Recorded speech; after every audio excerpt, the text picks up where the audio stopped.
La conclusion que je tire de cette semaine, et c'est le dernier point que je voudrais mentionner, l'étouffement médiatique de la situation en Martinique, dans l'Hexagone, est particulièrement préoccupant. Il y a une ignorance extraordinaire, non seulement de ce qui est en train de se passer ces jours-ci en Martinique, mais de façon plus générale de la répression qui s'est appliquée sur les Outre-mer, dans lesquels le peuple français n'est pas au courant de ce qui se passe. Or, le peuple français est évidemment par nature solidaire des Outre-mer parce qu'ils forment un tout. En tout cas, c'est encore une fois la promesse républicaine qui a été faite. Et si cette promesse républicaine n'est pas satisfaite, le risque, ce n'est pas l'indépendance ou l'autodétermination comme elle est promise par certains, parce que cela, ce serait nécessairement bénéfique. Parce qu'il n'est pas normal, encore une fois, que les Martiniquais n'aient pas le contrôle sur les principaux pôles de pouvoir qui existent aujourd'hui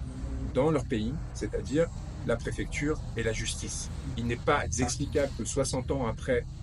la première phase de décolonisation, des peuples qui ont à cœur leur souveraineté ne soient pas capables, que ce soit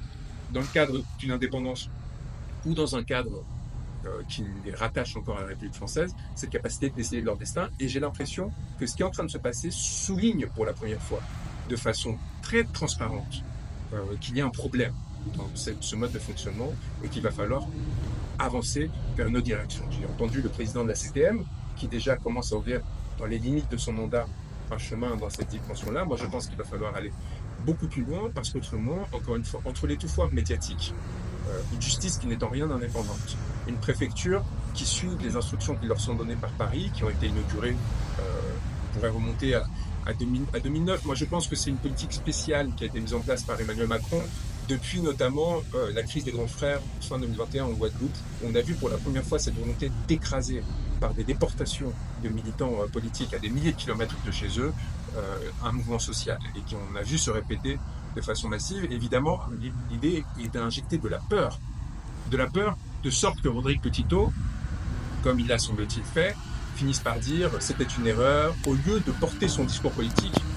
dans l'audience et de dénoncer au sein de l'audience et de dire ce que vous êtes en train de faire est une instrumentalisation du droit, elle est inacceptable et elle confirme que nous avions raison. Ils essayent de générer une peur chez lui, évidemment chez ses soutiens, en les incitant à ne pas parler, à ne pas dénoncer et évidemment à se soumettre par peur notamment, non seulement d'être envoyé en prison alors que rien ne justifie, mais a fortiori d'être déporté loin des leurs dans l'Hexagone et pas nulle part dans l'Hexagone, parce que je vous rappelle que lorsque je représentais les confrères, je me suis retrouvé avec des gens qui étaient envoyés à Beauvais, à Moulins, à Paris, dispatchés sur l'ensemble du territoire de façon à rendre difficile, y compris lorsque les familles venaient dans l'Hexagone, le fait d'aller pouvoir les voir sur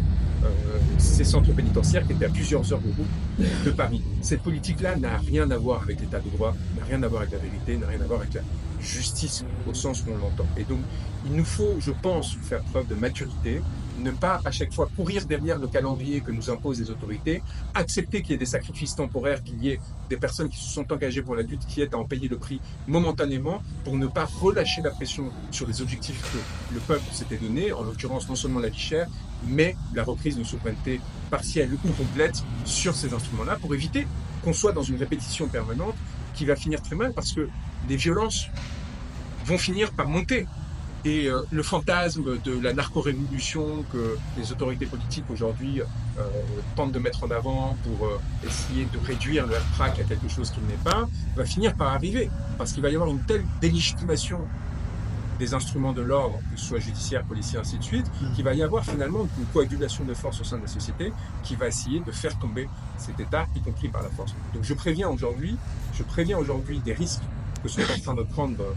nos autorités et de la nécessité d'entendre le peuple martiniquais. C'est en tout cas le message que moi je vais ramener à Paris et que l'on va commencer à porter, parce que le peuple français doit se montrer en solidarité avec les uns avec les autres, et en l'occurrence la composante martiniquaise a montré un chemin à l'Hexagone qui doit être suivi et qui ne doit pas faire peur et qui ne doit pas nous amener à nous soumettre. La répression judiciaire des mouvements politiques et sociaux n'est pas acceptable.